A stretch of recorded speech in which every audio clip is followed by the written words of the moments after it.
Want to get straight into the 7 a.m. culture briefing. Our guest is in the building on the culture brief this morning. A book with a title most people would run from. It's called I Failed. Not a confession, not a sob story. It's a blueprint. Phindile has spent over 16 years moving between drama, media, and entrepreneurship. She's a Joburg-based mom, raising 2 children and an adopted niece. And through all of it, she pivots the setbacks, the reinventions. She's turned her story of failure into something that might just help someone stand back up. Phindile, welcome to 938 Fresh Breakfast. Woo! Yes, thank you for having me. I'm so excited for being here. How are you doing? I'm excellent. Good morning. Good morning. It's a Thursday morning, right? Yesterday, it was back to school. I have my kids with me in the studio, so we decided to stop by before we go to school. Nice. What are the names? We've got Melissa, who just turned 10, and we've got Kazimla, who is 8 years old. Hey guys. Are you guys good? Yeah. How do you feel about the fact that in 2 years you'll be taller than mom?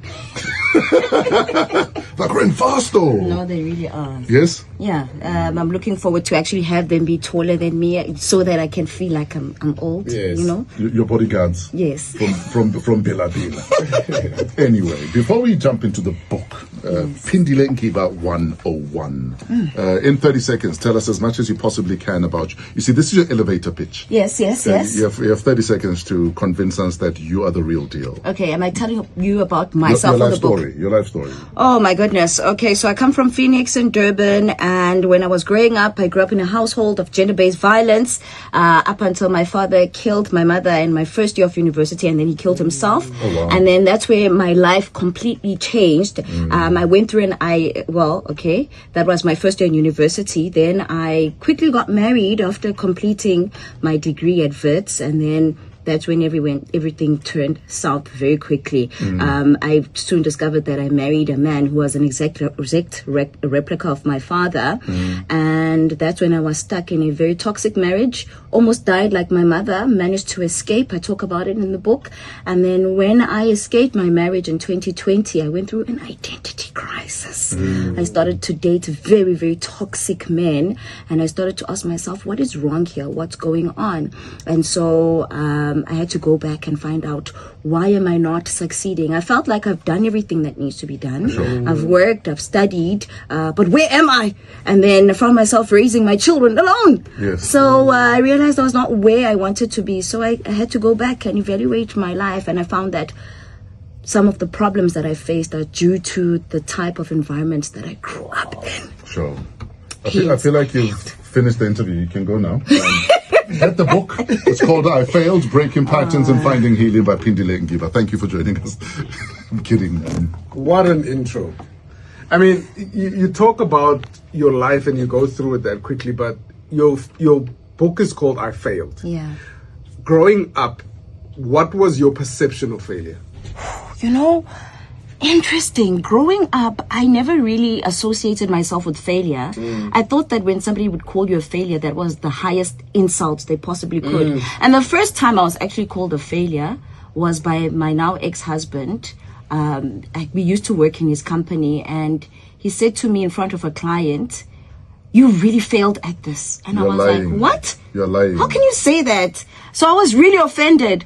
But now that I understand what failure is, which is I deconstructed in the book. Yes. Failure is simply a missed target. You could fail at waking up at 5 a.m. in the morning. Yeah. You could fail at going to the gym at a particular time. It's a missed target. But if failure starts happening far too often and it becomes a pattern in your life, that's when you have a problem. So then I realized that it's happening far too often, and so now I need to stop and evaluate what is really happening. And so I design a system to ensure that failure never visits again. Okay. Now, most people in your position would call that book I Rose or I Overcame. But you lead with the words that a lot of people are scared to use. Yeah. Why did you lead with I Failed? Wow. Because I did.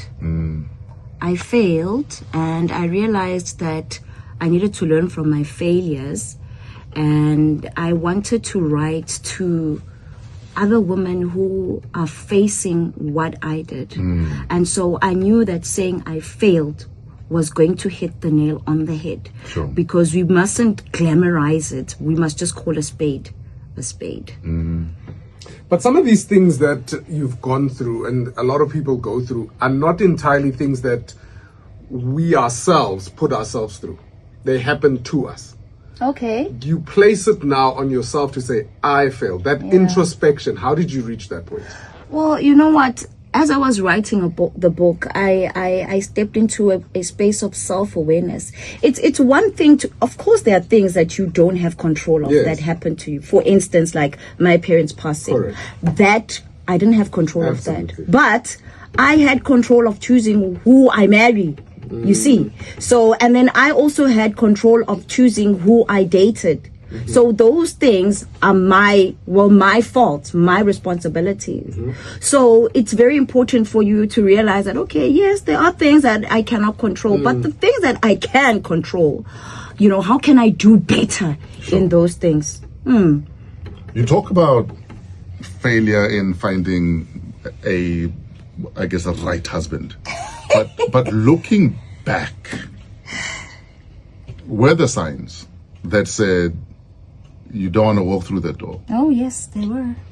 And Oh, yes. and just looking at your life, looking in the mirror, what do you say it was about those doors that, despite knowing that behind that door number 3 is something you might not want to find out about, but I'm willing to take the chance? You know what, Mr. Fresh? I think I was too young, too immature. All of the red flags were there. I talk about it in the book. So you were fresh out of varsity. I was fresh out of varsity, and I have to say, I think it's also from the community that we come from, how we are raised as Black African women. I have to say, we are taught that marriage is, you've made it. It's a target. Yes. It's an achievement. Yes, and in Zulu, there's a saying that "Inkoma ijigiswa." So when somebody approaches you and they, propose marriage, who are you to turn down that proposal? Stay and make it work. Yes, stay and make it work. So I was in that phase. My family was very excited. Oh my goodness, she just graduated. Now she's getting married. Of course, this is right. And so the red flags were definitely there. And in fact, I had a woman from church who said to me, Phindile, slow down, girl. I don't think this is the right thing. And she came to me with God says this is not the right person. So I had all the red flags there. It was all there, but I was like, no, this is marriage, and I'm not going to turn down this opportunity. When you've written the book, obviously it's things that you have experienced. Yeah. But you still have another life that you're going through now. Yes. How are you preparing yourself for the next failures to come? Ooh, how am I preparing myself? Okay.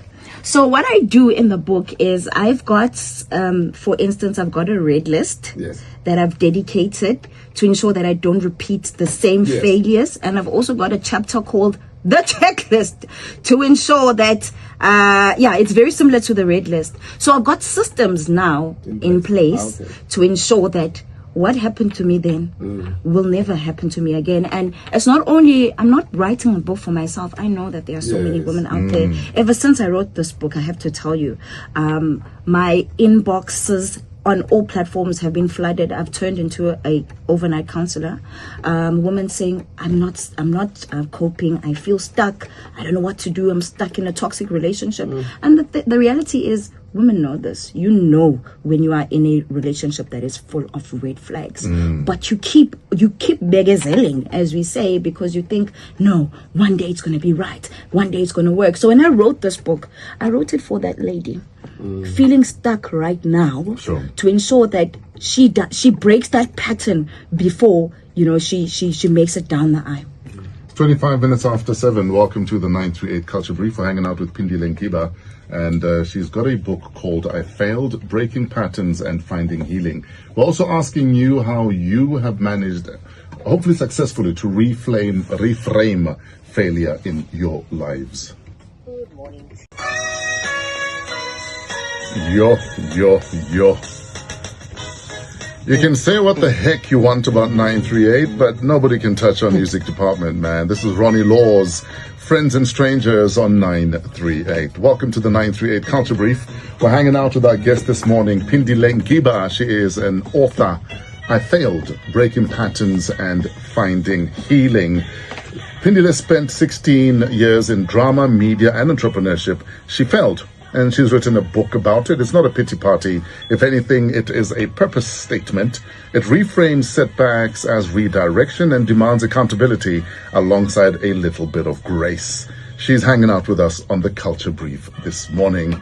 And Phindile, welcome again. Yes. Thank you for agreeing to put yourself out there like this. Thank you for having me. We have a message from Nadine in Centurion. Yo, Phindile, I'm still trying to process your sentence. My father killed my mother and then himself. How do you carry on after that? Most people would say my parents failed me, yet you are owning responsibility for your own life and saying, I failed. No, you didn't fail. You are so strong. Please give yourself a little bit of grace. Nadine in Centurion. Wow, thank you so much, Nadine. I think I didn't want to become a statistic, in giving that whole sob story of, oh, my parents are no longer alive. I knew that I had to rise from that. And so it wasn't by, just my own strength. There was a lot of external support over the years. And I was just keen, to give myself a chance to succeed, because I've always wanted to succeed. And in the book, I talk and speak a lot quite about my dad. He was great. He was an intellect. He was an overachiever. So I knew that I needed to live up in a way to his legacy, and that was through succeeding. There was no choice. But he was also a violent man. Yes. How did you reconcile the two? Because often, especially with girls, that regardless of whether dad is a deadbeat, a violent person, a dysfunctional person, he's still my dad. And especially to little girls, that for some reason you almost can't separate the hero from the villain. And you must live with both. And then you go and marry a similar person. So here's the thing that I recently came to realize. My dad was a good man, believe it or not. Yes. He was. I was his favorite. Sure. And he did everything that he possibly could to ensure that we had a good life. We grew up very well, went to the best schools. And my whole life I knew he was a good father. That's the thing. Yes. And I discovered this as I was writing the book, where I was like, hold on. There's something dark about my dad that was hidden. So he wasn't publicly aggressive or violent. No, it was very subtle. It was behind closed doors. So in fact, the very first time that I discovered that he was violent towards my mom was only in grade 11, where I heard something happening in the bedroom when we were watching TV. So that was the very first time. So I knew his violent side only for 2 years before he passed. So I've always known him as the hero. So so when he did what he did, I actually struggled to accept that he was violent, because my entire life I'd only seen the good side of him. Sure. Phindile, writing the book can seem like the end process, or almost the end of the healing process. How did you actually get to this point? Was it counseling? Was it just reflection? How did you get to a point where you are healing through this journey of yours? So, I actually healed quite a long time ago, and I think the most recent form of healing was from the divorce and the toxic relationships, which almost like wreaked havoc in my life. So from the death, that I was able to grieve and heal accordingly. So it was just a plea, more than anything else, I look, I'm in the media industry, and it can be quite tough, let's be honest. So I was like, where am I? All of my friends and colleagues are celebrities. They're big, they're famous, and I was like, where am I? What's happening with me?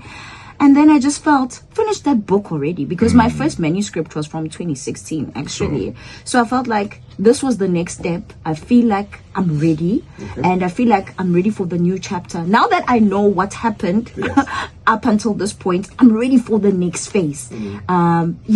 So it was just a readiness for the next phase, and just taking the reader along with me in that process. Failure at a career level. Let's talk about that. And at what stage in a media career do you feel like, okay, now I have failed? Because often it's a lifelong journey, media. Yeah.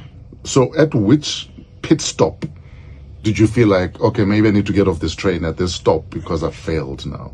For me, it actually started in university because after that first year, they died in August. After that, I started to fail academically. I think I repeated media studies 2 consecutive years on the same level until I was excluded from the media studies department. I had things like that happen to me. And so that on its own was a hurdle. But I managed to pass in some miraculous and divine way. And so after that, then now I have to build a career. And I'm building this career in the Eastern Cape where the media industry is close to non-existent. I was living in a rural area called Buchwa, Payana, Nabantu Bam. And after trying my own businesses and working with my ex-husband, and having children to feed and bills to pay. And then I was like, something needs to change here. Something is not right. So me escaping and leaving the marriage, it was a combination of so many things. But there was also a plea for my own success in that. So one of the first things that I needed to do was just to leave Eastern Cape and just to regroup properly and just figure out a proper strategy on how to make things work. You mentioned success. Yes. What does success look like for Phindile now?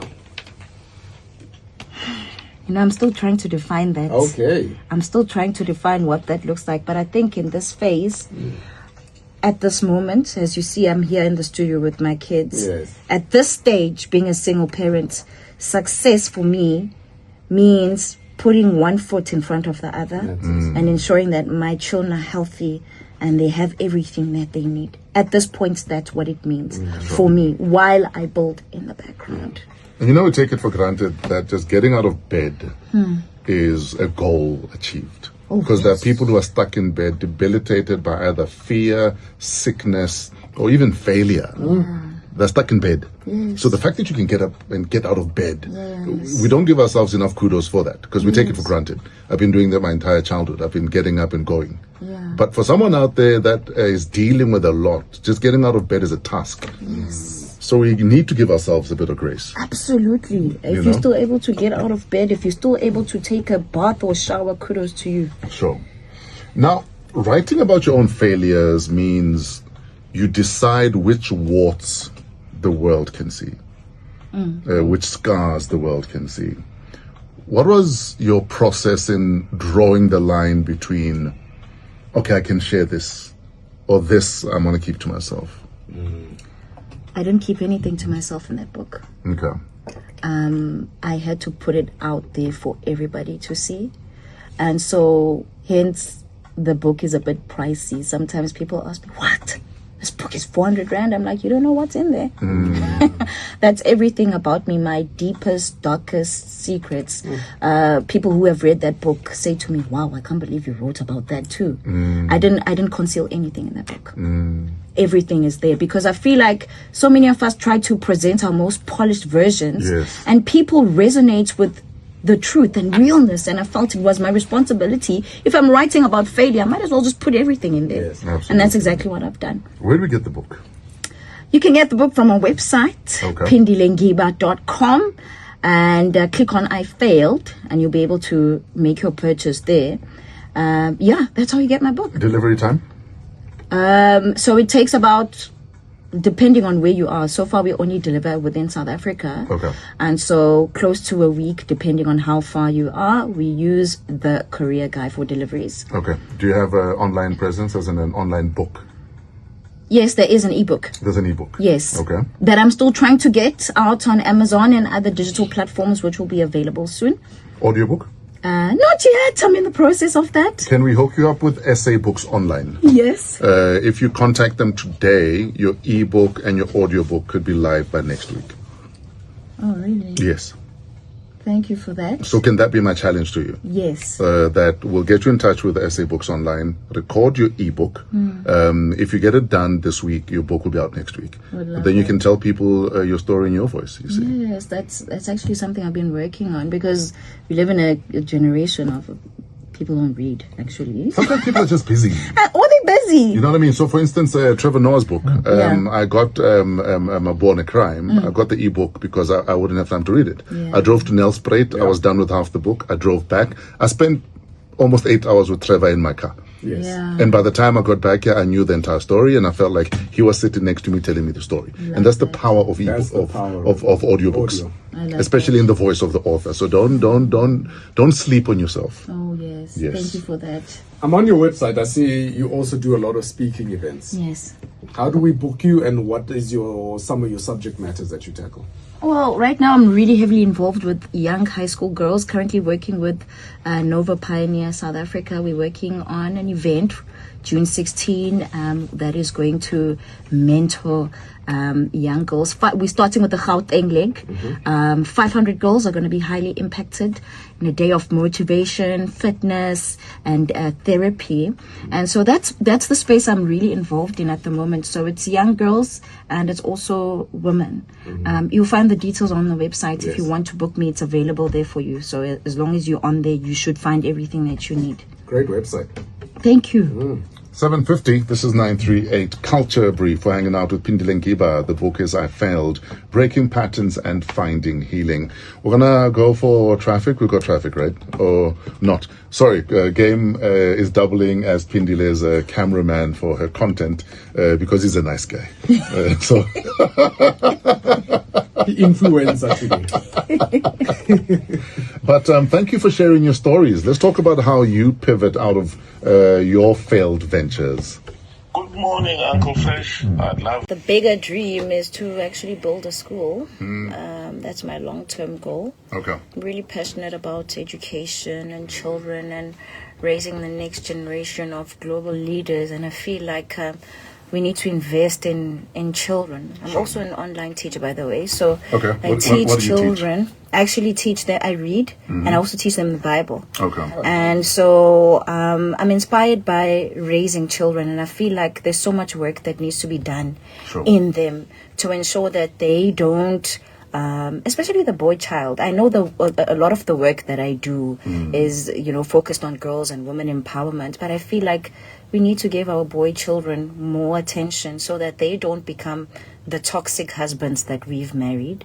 And I'm a mother to a 10-year-old boy. I see the gap of him not having a father, and I just desire more to be done for male children. So I don't know what role I'm going to play in that space, but I'm just interested in how that will unfold. So interestingly, I want to build a boys' school. So that's my passion, and that's what I'm working towards. Great stuff. Yeah. How do people contact you? Are you on social media? I am. I'm slowly rising. I am a Phindile Ngiba on all social media platforms. I mostly use Facebook and LinkedIn. Struggling a bit there with TikTok, but you will find me. And also on Instagram as Phindile Ngiba. If you drop me a WhatsApp, I will respond. But please don't say hi, because I don't respond to highs. Same here. What does hi mean? And the high people always come back a week later with another high. A year later, hi, get to give up Bruce Lee. Hi. So please. So get to the point. And thank you. Yes. Get to the point. Hi, my name is Themba Phindile. I'd like to book you at my event. That works. Absolutely. WhatsApp number is 067-214-4395. 067-214-4395. I speak at events. I mentor young girls. That's what I do.